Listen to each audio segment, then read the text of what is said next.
Hiya, I'm Jasper, and welcome to your video review for Oppenheimer. It's a movie starring Cillian Murphy. It also has Emily Blunt, Matt Damon, Robert Downey Jr., and a number of other actors that you'll most likely recognize. So, as always, I'm going to give you the good, the bad, and the furry. To start off the furry, there isn't any. Moving on to the good and the bad. So, this movie is written and directed by Christopher Nolan, who you hopefully know from things like the Dark Knight trilogy, as well as you probably know him from Tenet and a number of other really awesome movies, like Interstellar. So, this is written and directed by him, but I will say that it has the absolute least amount of action of any of his films that I have seen or remember to date. So, this one, it is 3 hours long, and it's not an action movie by any means. And in fact, it actually gets me more interested in the trial type things surrounding Oppenheimer, more so than the Oppenheimer's known as kind of the father of the atom bomb. So it's it's very interesting throughout. Another one of the things that I read on the IMDb trivia was that there wasn't any CGI used at all, and that it was entirely filmed on IMAX. So that was neat. I did see it in an IMAX showing, but the aspect ratio just kept on kind of changing. But I don't know if that will have that same aspect ratio change in a regular theater or whenever it comes out on Blu-ray or a streaming service. So just keep that in mind. But since it is a Christopher Nolan film, normally I would say that you need to watch it on a big screen in order to appreciate the big action that it has. But in this case, I don't think you necessarily need to do that because the it's mostly people talking. It really is. Now, it is an interesting movie, and I thought that the dialogue was good. I love pretty much anything that Cillian Murphy is in, so I love his eyes, I love his presence, and in this one, I really love his voice that he's doing. Like, I don't know if I just am remembering him from The Dark Knight, The Dark Knight Rises, and the voice that he had there, but just he has a kind of a different sounding voice, and maybe it's just the years, but it's he does an absolutely fantastic job, and Emily Blunt, as always, kicks ass.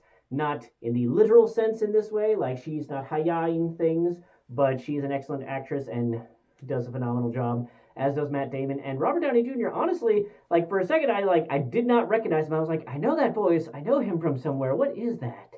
What is that? Oh. So that's fun, but yeah, it's it's if you care about a dramatization of the story, like a biography of Oppenheimer, then check this out.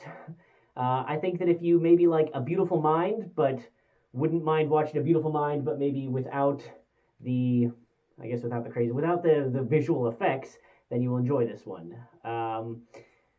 But yeah, it's a good time for that purpose. Between Barbie and Oppenheimer, I definitely enjoyed Barbie a lot more, but it's because it was a much more lighthearted affair, whereas this one is concerning various serious subject matter. And props to Christopher Nolan for being able to do all of the effects type things that he did in camera, because there was a lot of instances where I could have seen them do a visual effect for it, but according to the trivia, there was no CGI. So I'm not sure how they achieved it, and I'm always entertained by that.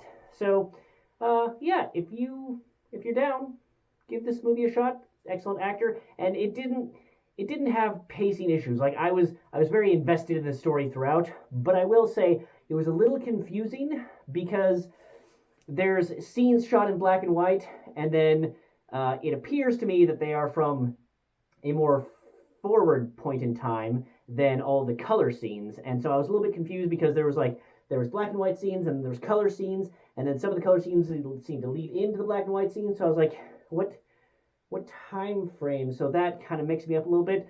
But somebody told me, and I don't think this is a spoiler, but just overall, thumbs up for this movie if you're into this type of movie. But if you're not into this type of movie, you may not enjoy just the talkie. But so minor spoilers. But what I was told is that the black and white is like what's on record, what is like factual, what they can verify, And then the color stuff is just from Oppenheimer's perspective. I believe maybe the actual Oppenheimer. And so it could be a little bit more subjective in what occurred and his interpretation thereof.